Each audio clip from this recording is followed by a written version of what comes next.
Hey everyone, thank you for joining us for Middleish, episode 10. We have a little disclaimer we'd like to give you all for this episode, and it's not because there's excessive vulgarity or anything like that.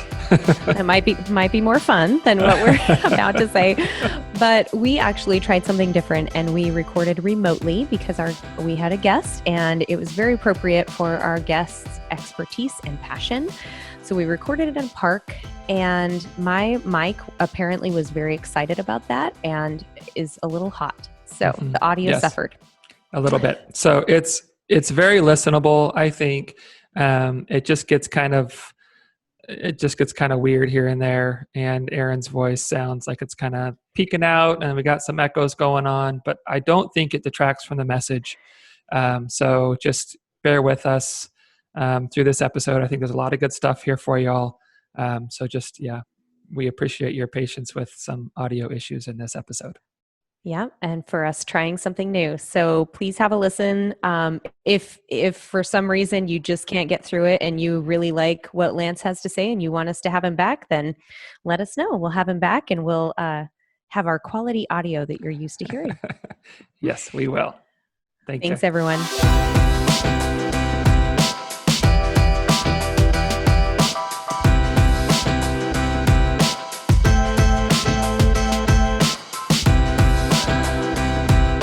Hello, I am Michael Gray. And I'm Aaron Green. And welcome to Middleish, a podcast about moderation in all things. How's it going? Very good. How are you? I'm great. I have a new mug. So last episode we talked about how I really only have 2 mugs I use. And then my wife came home with this, like that day, the hubby mug. And we'll be married 11 years in just a few days. And I feel like if it wasn't official before, super official now because I have a mug. Yeah, you have the mug. That says it all.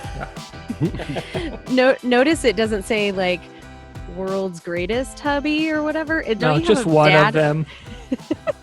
He's just one of the husbands in the world. She's trying to keep y'all straight. You're a hubby. Yep. So I love your mug. I have one of my favorites here.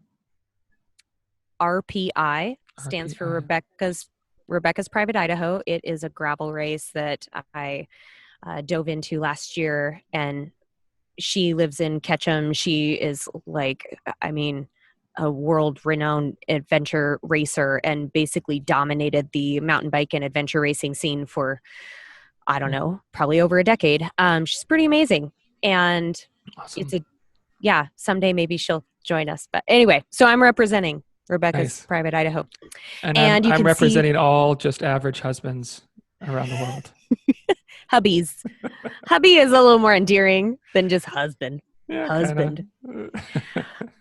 So for those of you watching, you can see that I'm in a different environment. I'm outside, which is quite nice, actually. And part of the reason is because we have a guest today that is basically everything outdoors, nature, green space, and I'm so excited to welcome my friend Lance Davisson, who lives here in Boise. Lance, are you there? I am. I can see you right across the way here in the park. So this is awesome. Thanks for having me. You guys are in the same park? Yeah, we're like, that's awesome. I'll send you a picture later. She's on a park bench just far. We're social distance, which is good. Nice. So yeah, thank you for having me. Can I introduce my cup while we're at it? Yes, please. Yeah, let's see it. So I have a Yeti mug, which goes down the river with me pretty much anywhere we go. This is the Zambezi River, which we went down last summer on the border between Zambia and Zimbabwe with my daughter. Wow. And then we always spend time in Kona. I've done a few triathlons there. My in-laws winter there, so we always spend some time there. So that's my cup. And I am a hubby as well for almost 20 years. So yeah, thanks for having me. This will be fun. You need to get one of these and make it official. I know. See if I can find you one and send you one. I'm sure we can make that happen. Yeah, because that's what you want is a mug that says hubby from me. Yeah, you don't want anything. Michael. Clearly.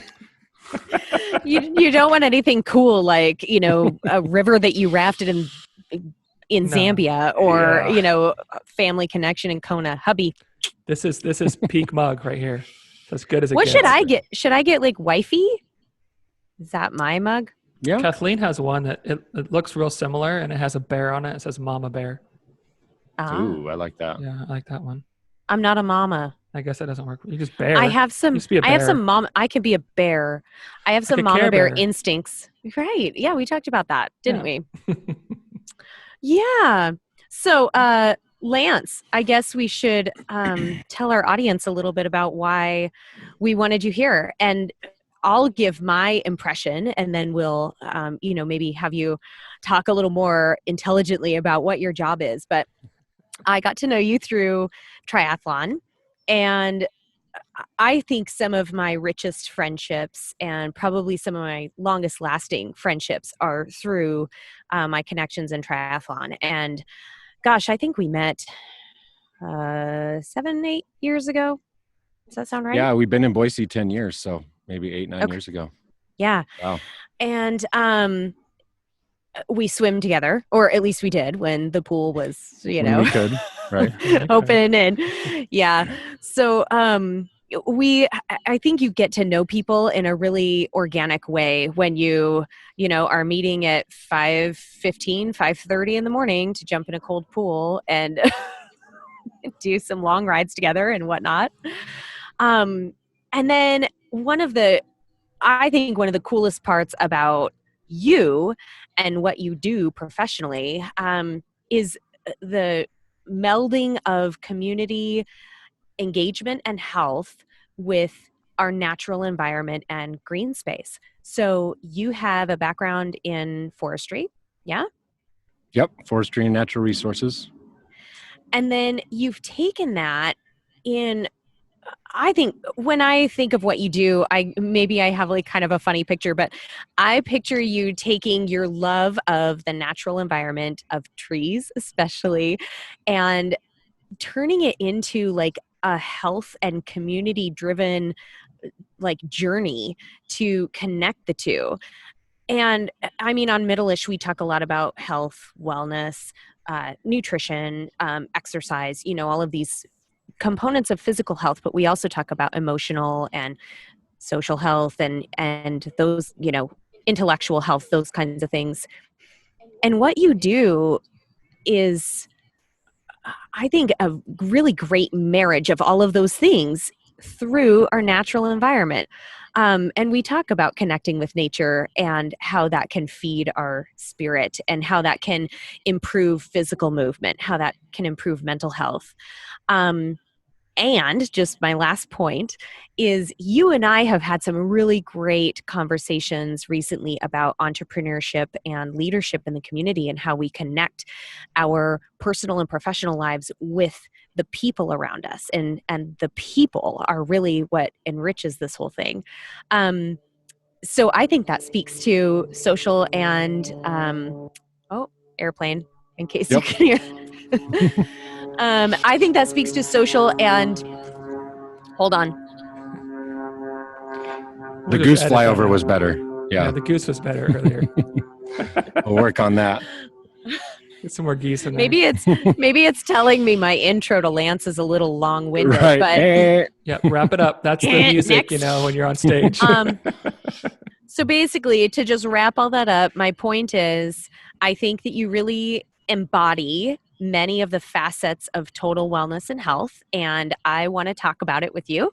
And also, you just have an undying kind of positivity and great energy that you bring to anything you do, even jumping in a cold pool at 5:30 in the morning. Wow, I hide that well, don't I? Well, thank you, Aaron. Wow, you stole my thunder. That's it right there. All the great threads, I guess, too. That's why I love Middleish, right? Because every episode that I've listened to feeds into the thread of what I do and why I do it. And I think for me, it's all about the team that we build. It's not about me. My company is called the Keystone Concept. It is a single owner LLC, but everything we do brings together team members. So we're trying to figure out ways to communicate that. Because I joke with people, I don't really know a lot. I just know a lot of people.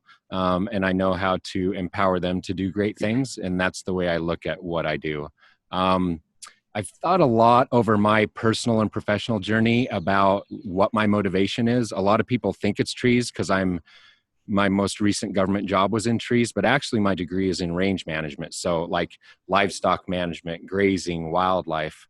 And I'm just a kind of whole context network type person. I network with people. I understand the network of the natural environment. So it's been really fun. I worked for 11 years in government.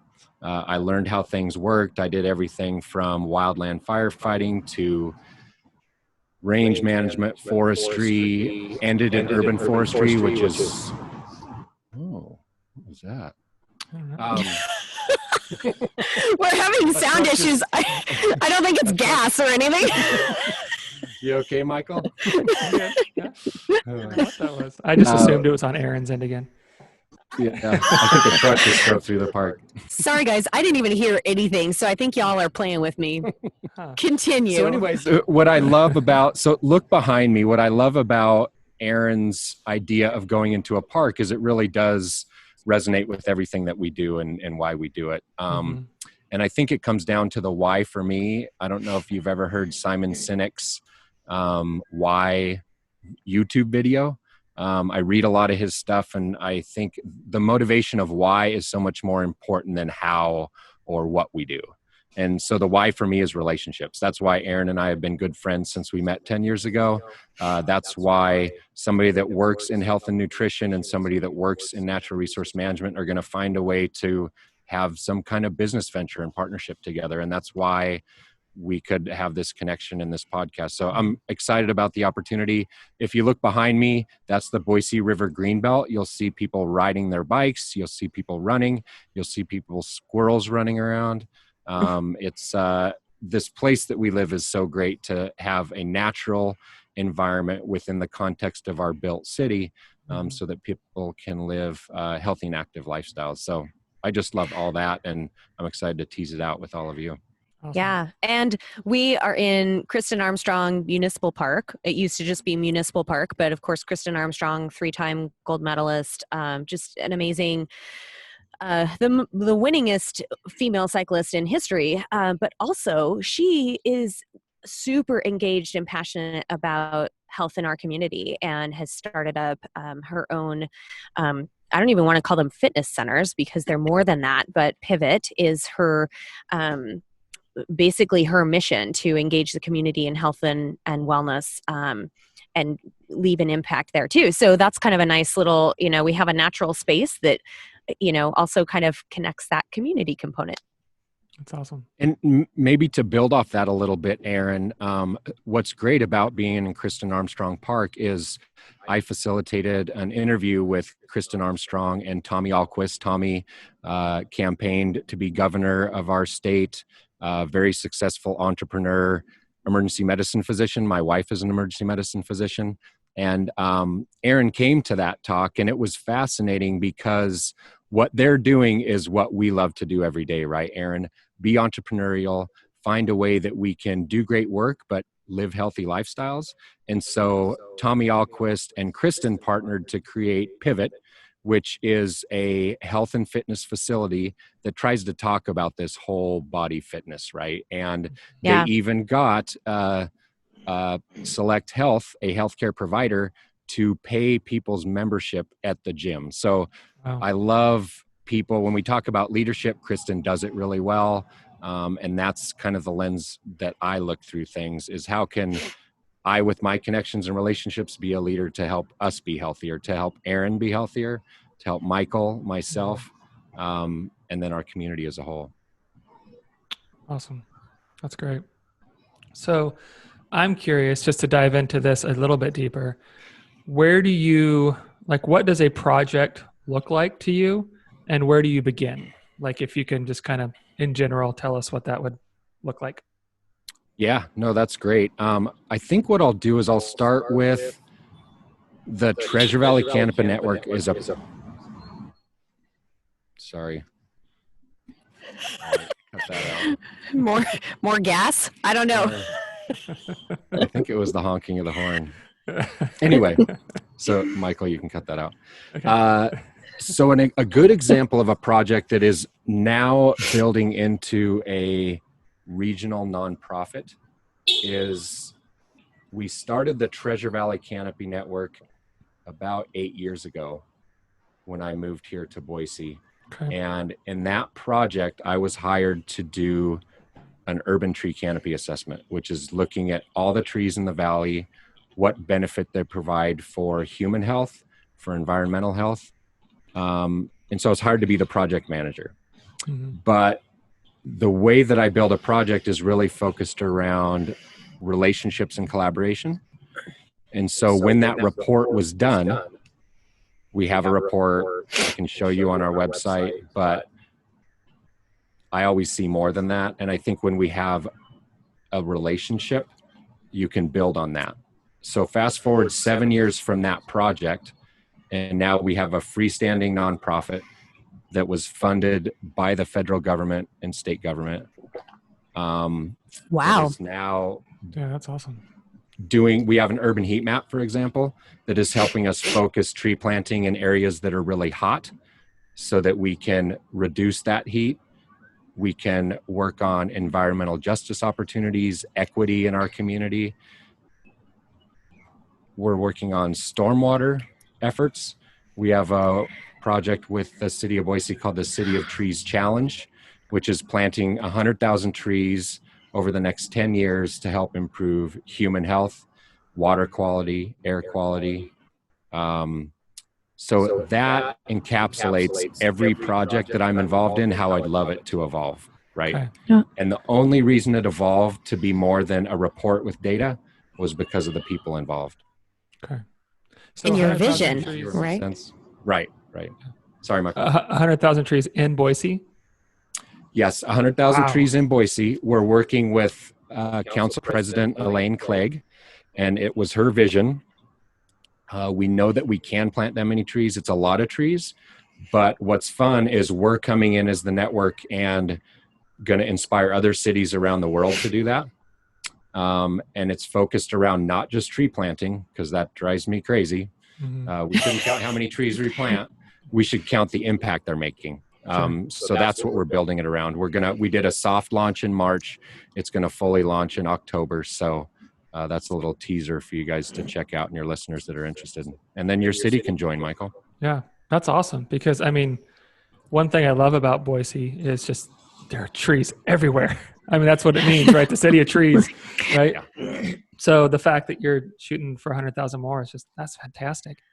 So that's one project. Yeah, but that's a good an example. Wow.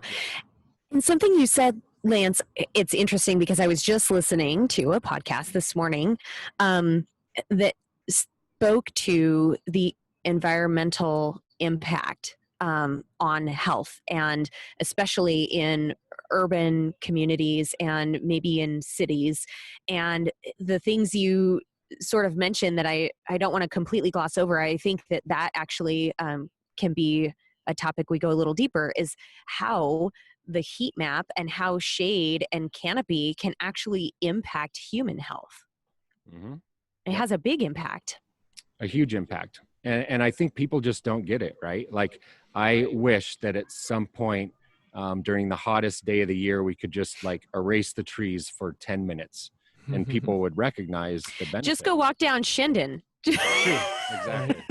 And I have done that in the heat of summer, and I'm like, oh my gosh, what is this? And yet it takes a village to build a city so that you can have those trees in that way.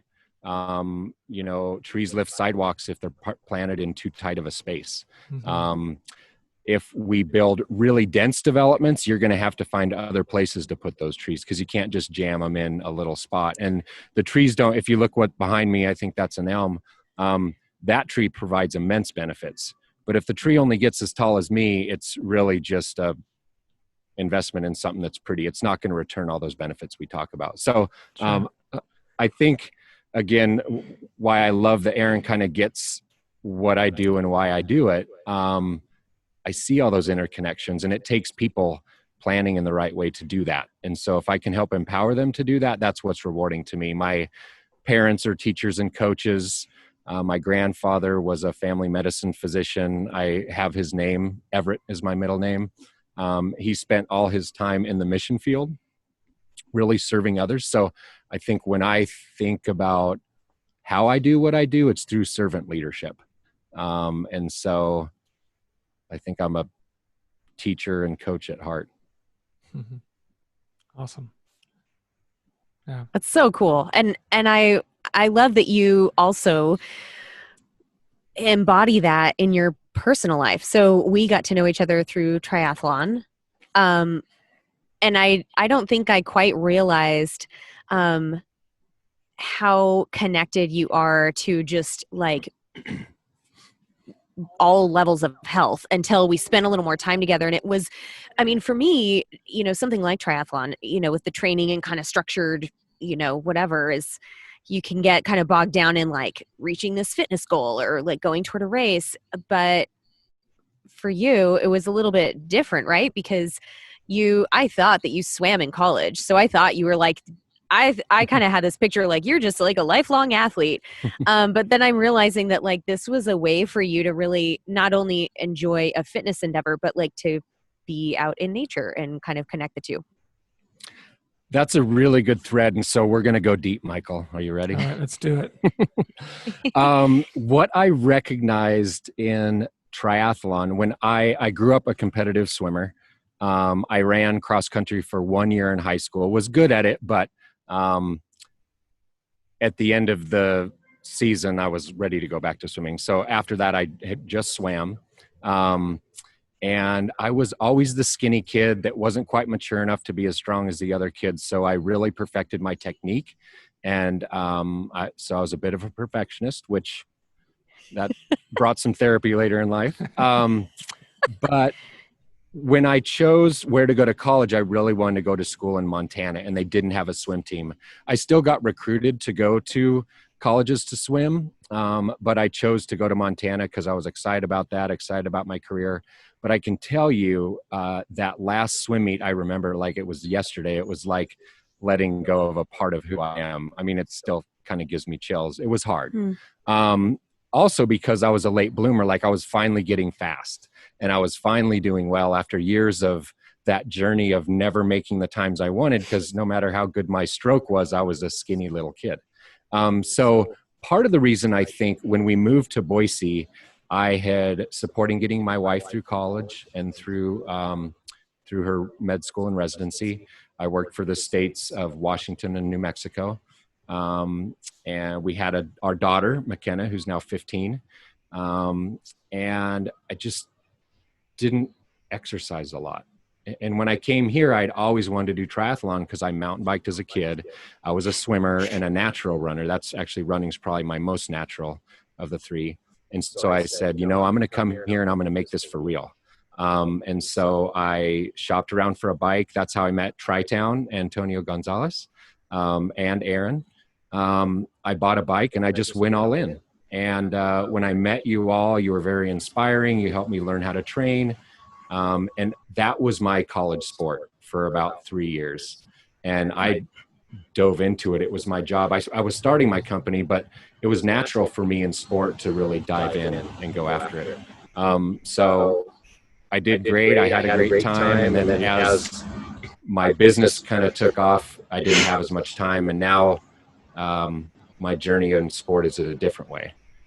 So what I learned through that, Aaron, was that I was successful at triathlon, but it was on this kind of not Middleish model, not a sustainable model. Isn't it how triathlon works? I mean, really? So without getting too deep into it, we had a son who's now 3. So my son Cody's 3 and my daughter McKenna's 15. And this is the journey of life and why I've learned to embrace the journey. But I went through some pretty significant depression. And I was struggling with, I was saying, I'm not going to train for triathlon if I can't get on the podium. Like, why would I do that? Because it's so important to me, right? Like, I've got to be really good. Otherwise, why do it? And through that journey of therapy and all that, and really learning more about myself, I learned to take that athletic drive and let go a little bit of the perfectionist tendencies and embrace the friendships.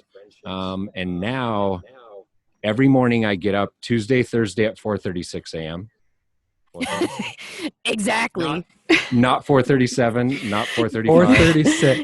4:36. He let go of these perfectionistic tendencies, right, you guys, but it's 4:36. Clearly. but He's just I can't letting take loose.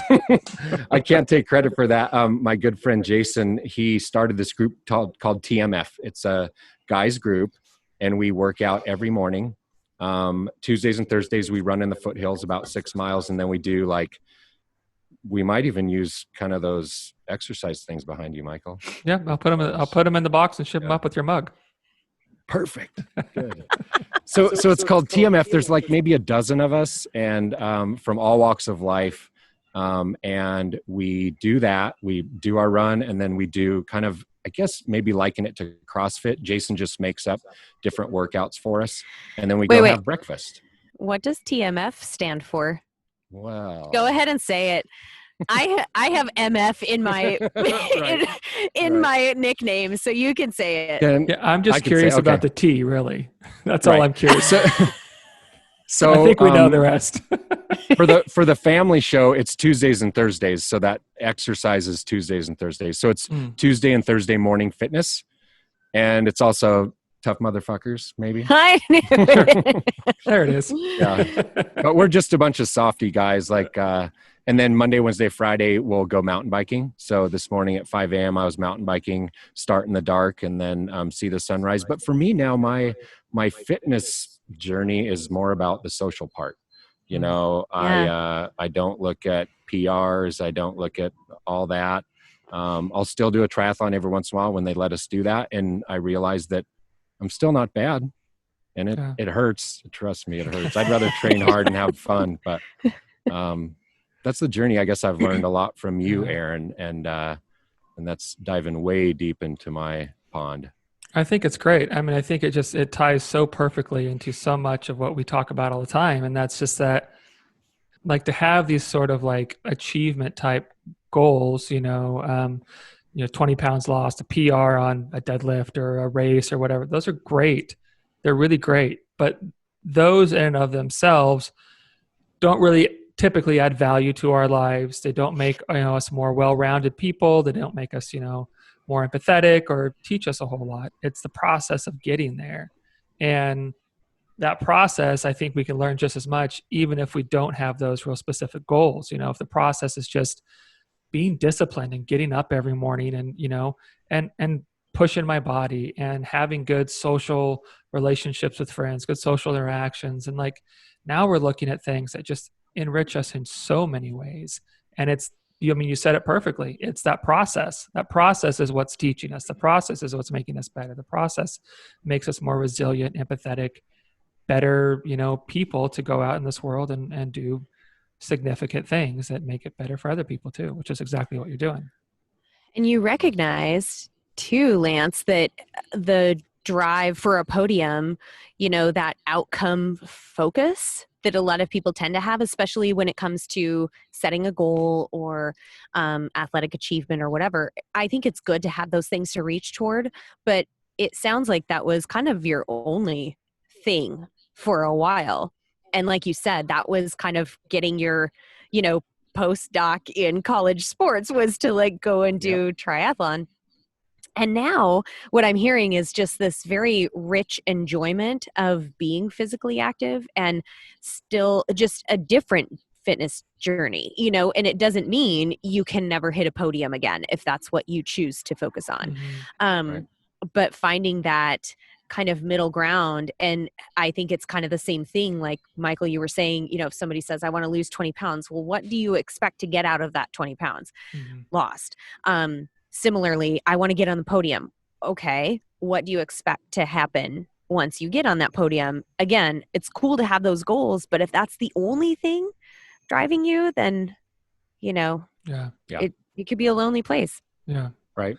And I'd like to say that I have some grand wisdom that helped me get to that realization, but it was It was going to the depths. And honestly, like when I was, I don't know how many people listen have dealt with depression, but it's a real thing. And I always told myself, not to get too philosophical, but I have a belief in God and a foundation of Christian faith. But if I didn't have that when I was in those depths, I don't know if I could have gotten through it. But I always knew that I call it kind of my superpower and my Achilles heel is connecting with people. And so I thought, there's a reason for this, right? There's a reason I'm in a really shitty spot. And what it did was it allows me to better empathize with people. And I had to hit that spot to realize coming out that instead of dreading waking up in the morning, now I'm excited because first of all, I get to talk with my friends and see cool wildlife. If you look on my Strava, we name our rides and runs by the wildlife we see. Oh, really? Yeah. I didn't know that. And also they hold you accountable. That's the thing. I think we need a village to help us in a holistic Middleish lifestyle that's sustainable. Yeah. So going back to the village concept, and Aaron, I'm going to steal one of your questions here, but so how They're great questions. I wrote them myself. Yes, they're fantastic. They really, that's why I'm stealing it. So Lance, when we're looking at like how, I guess in a community, in a neighborhood or town, city, whatever, how does physical environment as far as like, what sort of like more natural settings versus, more urban, are there walking paths, parks, that kind of stuff? How much does that stuff play into the overall amount of activity that people in that community take part in? That's a good question. And we have a lot of really good... I'm impressed. Aaron, I wish you would have thought of that. I know, damn it. I'll try harder next time. So jealous right now. We have some really smart math and data wizards that help us evaluate that. One thing that we do is what's called ecosystem service valuation. There's a super whiz economist that we work with that looks at what is the economic benefit of the services provided by trees, green space for recreation. So for example, like what is the cost that people will pay to come to Boise? They're going to invest in the community. They're going to recreate, come here for a mountain bike trip. That's an economic value that you can capture. So I love building projects like that. We just finished a project in Snoqualmie, Washington, around that. And we hope to grow that more and more because when people see the economic benefits, then they'll invest in it. This is a long way of saying, Michael, I couldn't tell you exactly what that is, but what I can tell you is that we can capture that and communicate it to city decision makers so they invest in it. We can show the private industry why it's important to build that into your city. The other thing that I'll say is living close to those spaces is important, right? We're all very busy. And so I would like to say that if I had to drive an hour to get to a mountain bike venue, that I'd do it every morning, but there's no way. I ride 2 blocks from my house and it's there. And so there's an importance of the open spaces, but also what we call the green infrastructure that weaves through your city. So look behind me, people came on a bike lane down the street where they lived, and now they're on a safe green belt along the river. And so cities need to think about growing and building in that way, in a resilient way that makes all this easily accessible. Wow. And so how about how this affects, do you know anything about how this affects the health of the community in terms of, you talked about the economic impact in terms of maybe tourism and, bringing people in to use those green spaces or to make it, readily accessible by, the people that live here. What about how that translates to health outcomes? Because I know that I've been in some conferences where they talk about walkability and, the access to having a park or green space. So people can kind of engage in healthier behaviors on a daily basis, and you will see some health outcomes. Are you familiar with that aspect?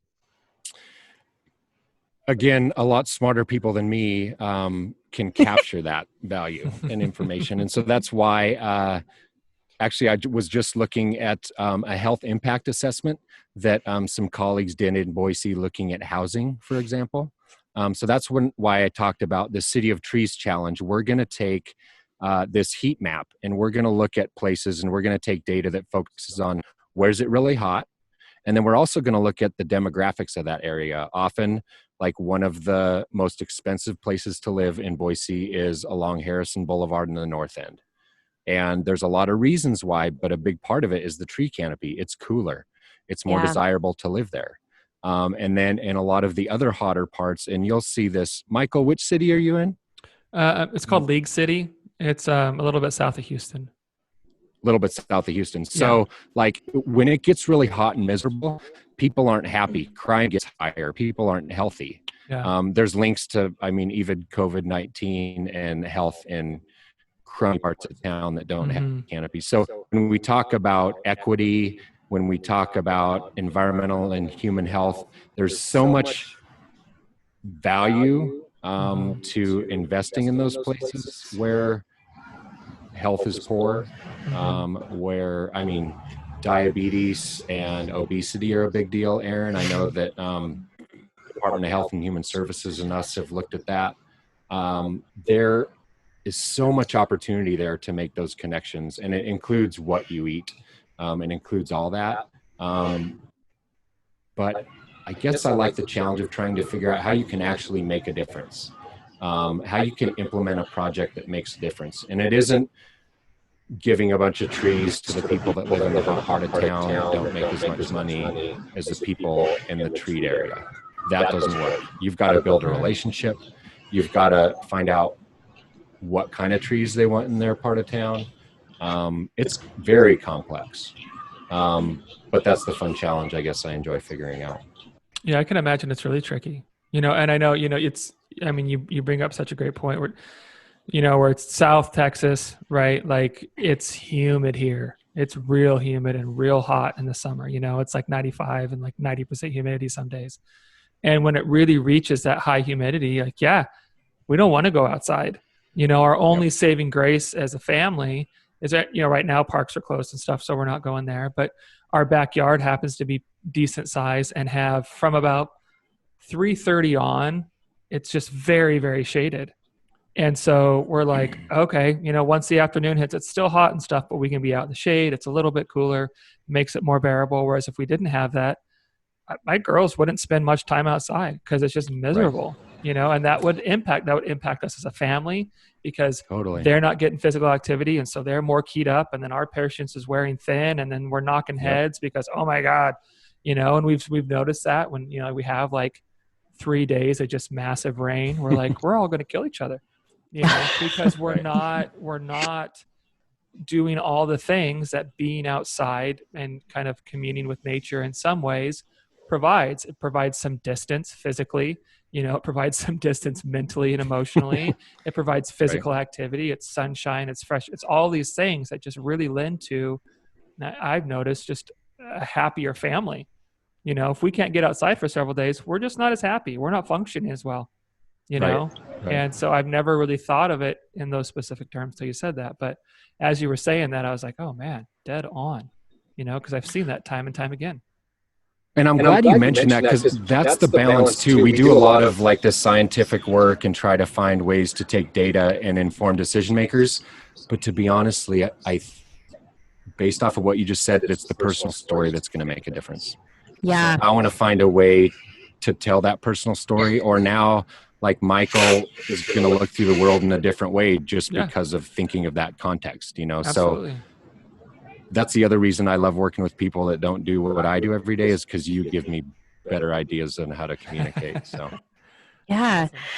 And something else that you talked about, Lance, that I think is another cool aspect of your work is finding this connection with being a leader in your community. I think that speaks directly to a personal achievement and personal, like, intellectual wellness, or, you know, if somebody has like occupational wellness, however you want to coin the term, you know, people feel like they need a purpose, right? Whether it's in their life or personal life or work life. In your case, you're taking this, I would say, this niche vision that a lot of people probably don't think about, like who plants the trees and how does this natural space impact my personal health? You're taking it and turning it into this very rich leadership opportunity and a way to connect and give back to your community, which I think is a really important aspect as well. It's fun, you know, it's, again, it's nice to hear somebody else talk about what I do, because I'm not good at talking about it. So when somebody gets it like you do, it's like, oh yeah, I guess I do. Yeah.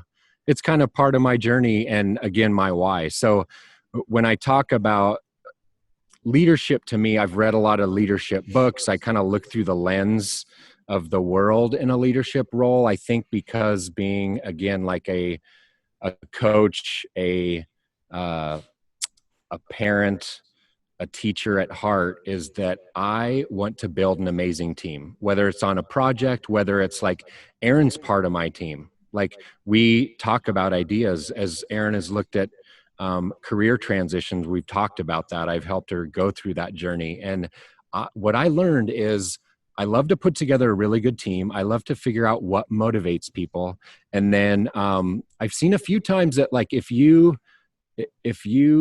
say something about my team, like, I'm the one that's going to stand up and defend them. You know, it's kind of an interesting thing. So I think that's you need the mama bear mug. You need the mama bear mug. Oh, I've seen myself do that. So it's, to me, it's very personal. And a really good friend of mine, I just finished serving on a regional nonprofit board as the president last October, or maybe 2 Octobers ago. And this gentleman is now the president of that board. We went through a difficult transition, new executive director after 17 years.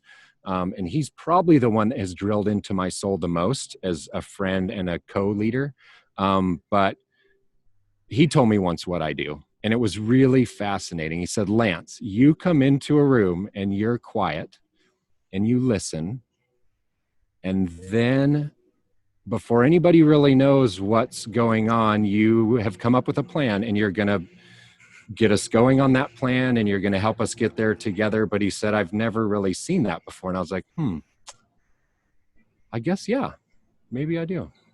But I guess maybe the challenge to me has been to be patient as I do it more and work with people more, that I also don't drive forward because of me. Like, if you guys are on my team and we're going after something, I'm doing it because of what the two of you said. And so it's not really about me. But if I go too fast and assume where you guys want to go, then you're not on board, right? Yeah. So. Right.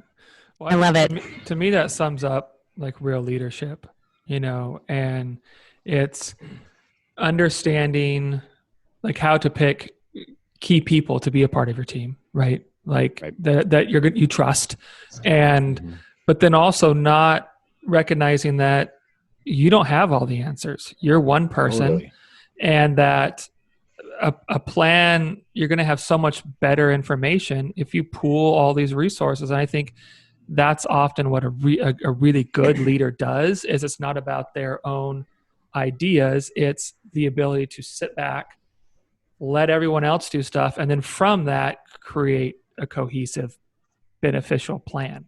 You know, I think that's I think that's real leadership. You know, is it's not everybody following the captain. It's the captain going, all right, guys, what do you got? You know, that's so I commend you for that. Thanks. And I mean, I'm a student of the game. A few books that I can think about that have really informed me is Extreme Ownership. Have you guys read that? No. That's a really good one. Another good kind of personal journey book is The Big Leap. Look up those two. Oh, okay. I've heard of that. Who's the author on that one? I can't remember. There's a goldfish jumping out of the bowl. That's all I know. Okay. We'll try and link it. We'll link it in the show notes. Yes. We'll look. Cool. Well, in the interest of time, Lance, I feel like we could sit here and talk all day because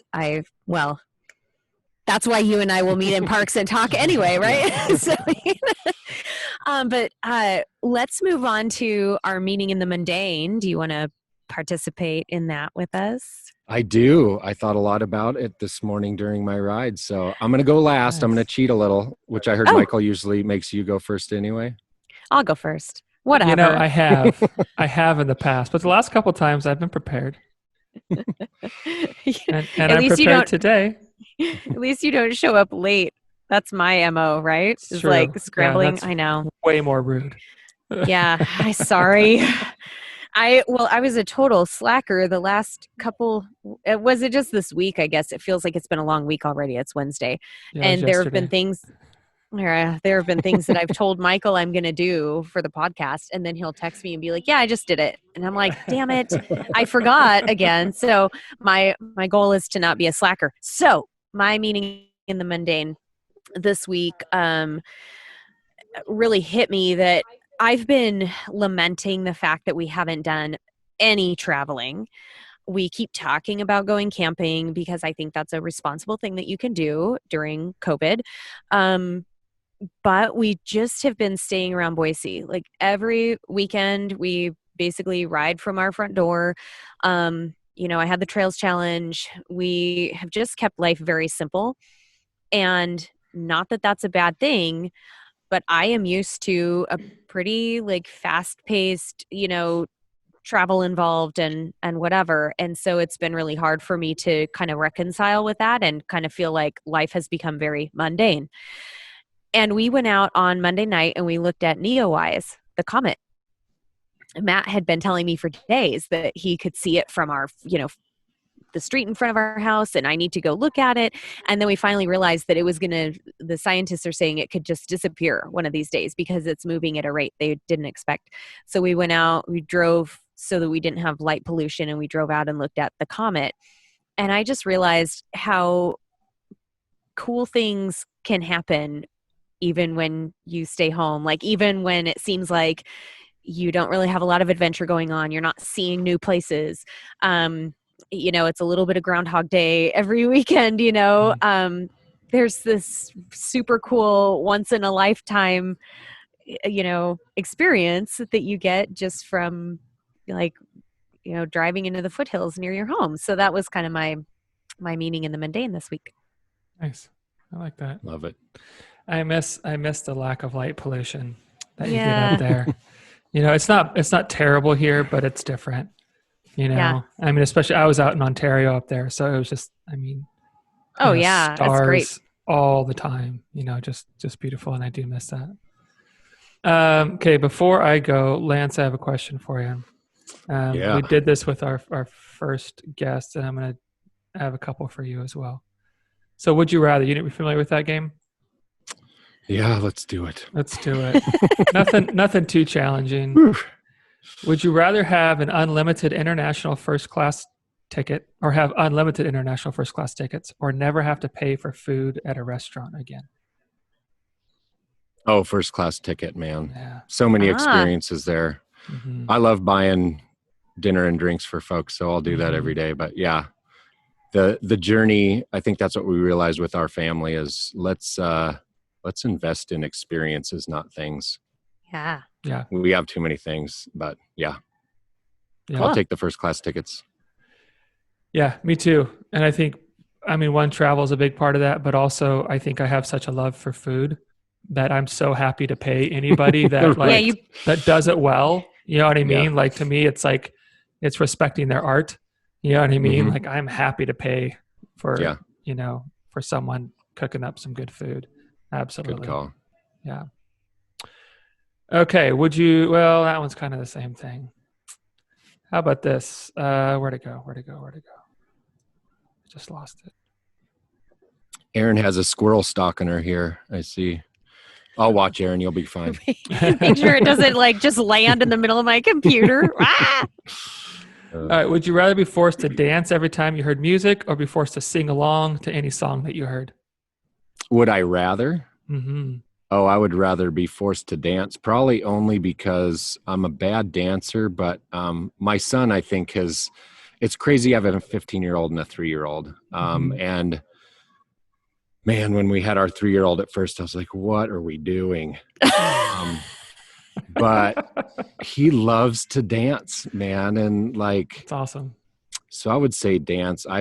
My voice is horrible. So it's going to be embarrassing to have to listen to it for an hour, I guess, on here. But I'm with you. I would do the dancing too. Yeah.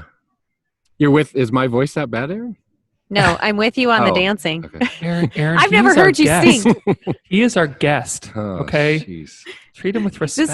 This is real life. Didn't we agree to that? So dance. Yes. Let's dance. Let's dance. All right. And then last one, and this is kind of getting serious here. So would you rather be a reverse centaur or a reverse merman? So a reverse centaur would be like a horse, right? A horse head, yeah, human body, or a fish head, human body. What? Where do you come up with these? I never thought of how terrible it'd be to be a reverse of either of those things. Right? Yeah. Yeah. Except with reverse centaur, you do have 2 horse legs, so you have like 6 limbs. Oh, it's from the waist up then. Yeah, but you're with the human legs on the bottom. Mm-hmm. God, but being a fish without your fins would suck, right?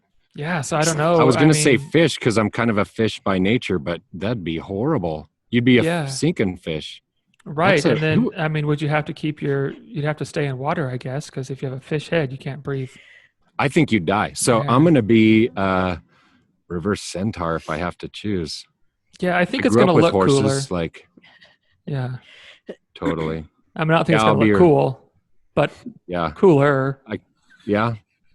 What is that the right answer? What? I don't think there's a right answer. Is this? I feel like this is being in the psychiatrist's office with the thing on the wall. Like, oh shit, wrong answer. No, I don't think. I'm going in a panic room. Yeah, I think this is one of those like downward spirals that the more you try and justify the answer you gave, the more you realize it was the wrong answer, and you're like, shit, there's no winning this one. No, I think if there's a right answer, because I'm just picturing like going to like a dinner party with people you don't know, and if you have a fish head versus like horse head and hooves, I think people with a fish head are going to be more like, what is that? Get it out of here. Where the horse head, they're going to be like, hey, all right, I'm curious about this. I want to talk to this horse. Well, in the reverse merman is like, the more I think about that, you're not going to survive in water, but you need to be in water for your lungs. Yeah. But you're going to sink because we know, right, Aaron, like dolphin kick, you need like strong legs. We know that I sink when I'm doing dolphin Aaron's kick. We know that. It's been amazing to watch her progress in swimming. She now kicks she used to. Anyway, used to. But then on land, you couldn't live as a fish either, right? Because you have. Yeah. No, I think your existence is probably it right. by a pond, kneeling over with your butt up in the air and your head in the water, and that's just failed. Yeah, where you live. Yeah, I think you got it right. I'll be the horse thing. I think you won that one. I didn't think there was a winner, but I think you're right. There is. Yeah. That was the deepest conversation we've had this entire hour, you guys. Wow. Hey, we asked the hard questions here. Okay. You don't shy away from hardball. I want to hear your meaning in the mundane, guys. Oh, he was just avoiding that. Yeah, exactly. I know what's up. Keep the conversation going so I can think. No, so mine was actually just a couple nights ago. So I don't remember if I said this on an episode or maybe just to you, Aaron. But last week, I made butter chicken, the Thai dish for the first time ever last week, and it was phenomenal. It turned out really well. I kind of merged 2 recipes and was feeling kind of risky, and it worked out great, right? And I love to cook. I pride myself as being a pretty decent cook. You know, I just really enjoy all of that. So I decide, all right, I'm going to make yellow curry chicken this week, right? Similar, but different. And so I think I'm feeling a little bit cocky because my butter chicken turned out so well last week and I kind of winged it, right? So I'm like, I got this. Anyway, so I'm last minute trying to find some yellow curry paste for my recipe. I can't find it. So I'm scrambling and I'm looking up recipes for like curry spices and how to make your own while I'm at Walmart, right? And so I just grabbed some stuff. I'm like, yeah, it's going to be fine. So it takes me like an hour and a half to make this meal. And it's garbage. Like it is garbage. And my family's being so sweet. They're like, no, it's not bad. It's okay. We can eat it. I'm like, it's disgusting. Like, stop eating it. It's gross. Like, I made enough for 2 nights. I threw it all in the trash. Like, it was terrible. And I took it very personally because, you know, I feel like this is something I typically do well. So it was a good reminder to me that, okay, so I'll be honest. I was real upset about it. Like, I was mad about how it turned out. I took it very personally. And it was just a good reminder to me to, even though this is something I love and I do take seriously and I always want to cook well, you know, that I can chill out a little bit and not take it so seriously, right? Because I mean, I'm literally like, my evening's ruined because I'm like mad about this, right? And so it's just this good reminder of like, you know, like, yeah, it sucks. It's wasted money. It's wasted food. It's wasted time. Oh, well, lesson learned, right? So what's the lesson for me? Like we always talk about, you know what? Like if I'm going to do something I haven't done before, maybe I should be well prepared, right? Like maybe I should take some time to make sure I do this well. Maybe I should read through the recipe a few times so I really understand what I'm doing and that kind of stuff. And so it's just a good reminder to one, chill out, and two, just to take the lesson from the loss that, you know, the loss has to teach me. So that was mine. Yeah. And don't be so hard on yourself. Yeah. Maybe adjust your expectations if you're delving into something totally new. My expectations when I cook are always super high, and I just need to chill out.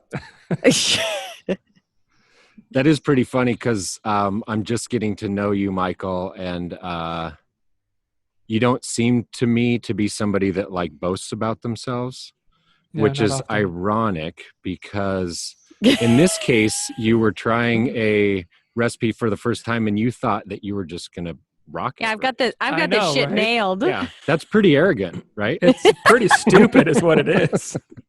Yeah, it was arrogant. And that's what I think. I think because I've never made Thai food in my life, ever. Right. None of it, right? So it's just a whole foreign cuisine.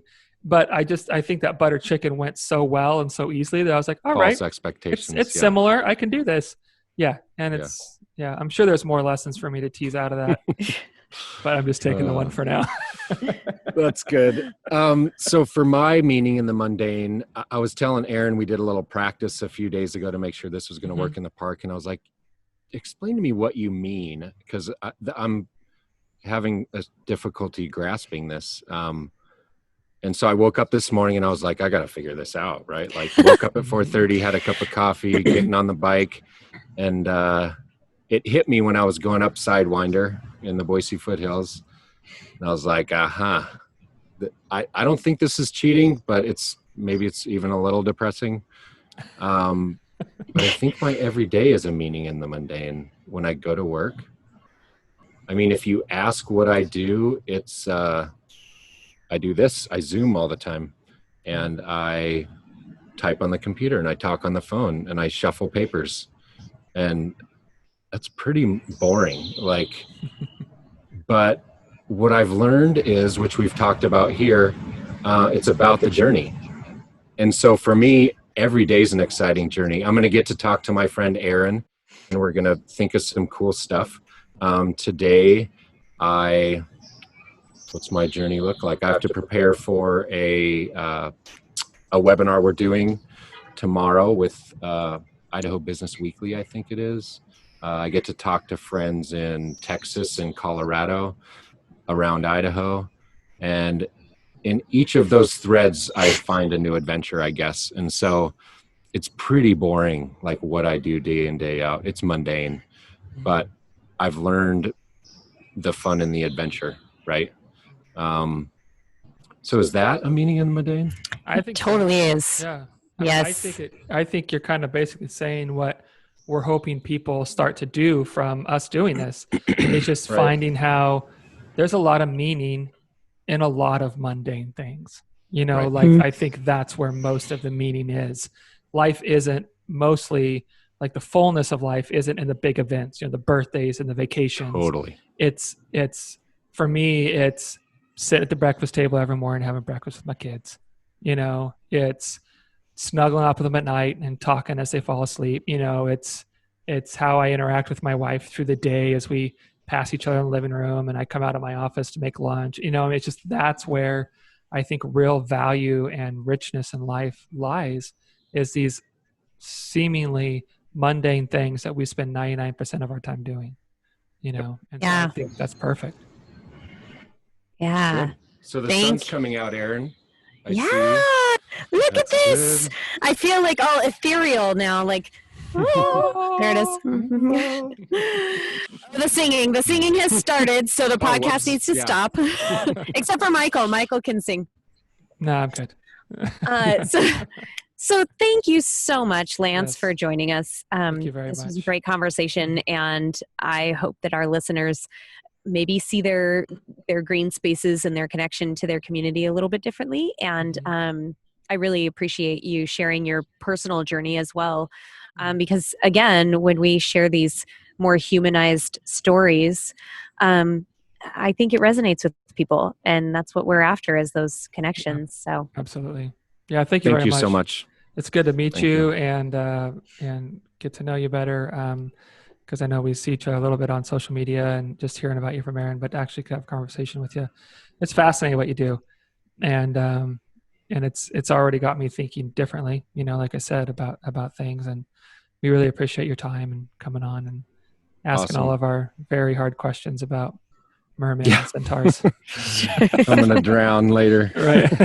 Well, thank you. Thank you both very much. I love what you're doing with Middleish. I'm excited to help get the word out about it. Thank you. It makes people look at things in a different way. So I'm honored to be a part of it, be your first outdoor venue. That's right. And Michael, I'm excited to meet you in person sometime, and for the journey ahead for the both of you. You're impacting people's lives in a great way. So thank you so much for having me. Really appreciate that. Thank you. Our pleasure. Thank you. And thanks to all of you listeners and viewers. Please subscribe, share with a friend, give us a rating wherever you listen or watch, and we will catch you next week. Yep. Have a good week. Take care, everybody. Thank you.